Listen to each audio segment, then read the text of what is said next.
Hello everyone. So today we are in Pay Village, which is near to Leh, and today we are here to take an interview of Rebecca Norman, achy Becky. So I would love if she introduced herself. Oh, okay. Well, I've lived in Ladakh for 32 years since 1992. And about 25 of those years I lived in an alternative school and organization called SECMAL. And the past 7 or 8 years I've lived here in my own house. And in both of these places we had quite good and interesting water systems, I think. Okay. So my first question is, what difference do you see in water system of Ladakh between when you first came and how it is now? So it's really different. When I first came in 1992, most Ladakhis lived in villages, and even the people living in Leh, almost nobody had indoor plumbing, and almost everyone was depending entirely for their planting and their domestic use on the glacial streams. And nowadays, a lot of people have indoor plumbing, or at least they have a tap outside the house. So the water is much more convenient, but they're also using a lot more water.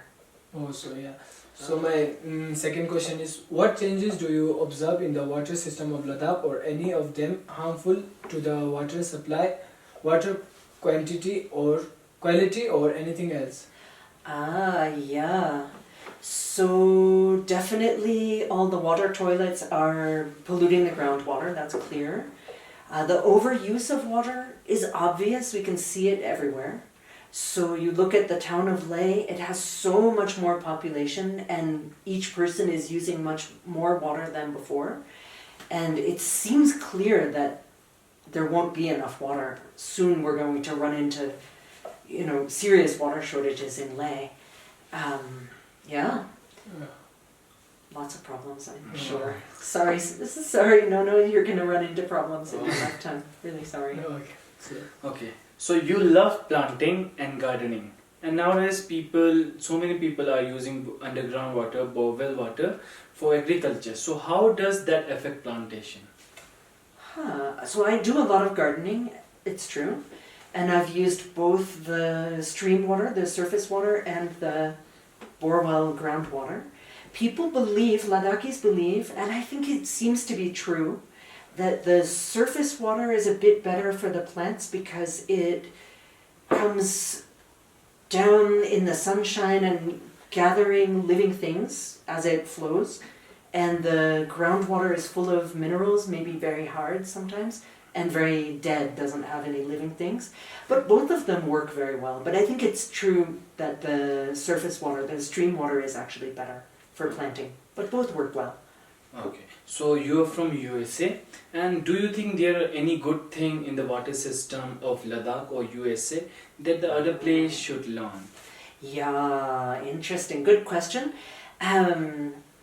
So I think one thing that happens in the US in the water system is our winters in northern US, like New York, Boston, Chicago, also in Canada, the winters are as cold as Leh, and we have water running 12 months. Most Ladakhis shut off their pipes from October to May, or April, March, because if the pipes freeze, the water swells and breaks the pipe.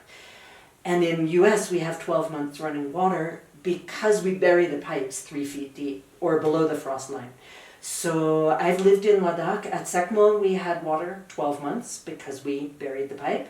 And at my personal house also I have water every day of the year because I bury the pipe 3 feet. So that's something Ladakhis could learn.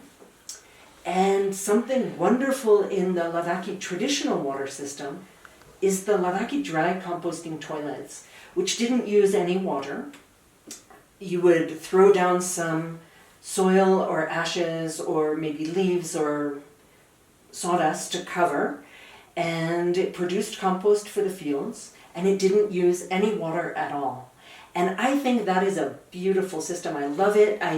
The school I lived in for 25 years, we didn't have water toilets, we only have composting toilets. And in my private house, I chose the same.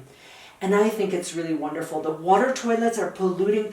In Ladakh, people have very rudimentary septic systems and it pollutes the groundwater. And after a few years, you're going to start running into a problem where you're going to have contamination from the septic tanks into the drinking water coming from the bore wells. And I just think the water toilets are so unsuitable for Ladakh. They waste water, they risk freezing and breaking in winter, they're a big problem to carry the water in winter, and then you don't get compost from them, you get pollution. And the dry composting toilets are so great. So that's something Ladakh could teach the whole world. And I'm sorry to see Ladakhis moving away from the dry toilets. Yeah. So thank you so much, achy, Becky. So thank you everyone for watching. I hope that you all have learned something from this interview. Thank you so much.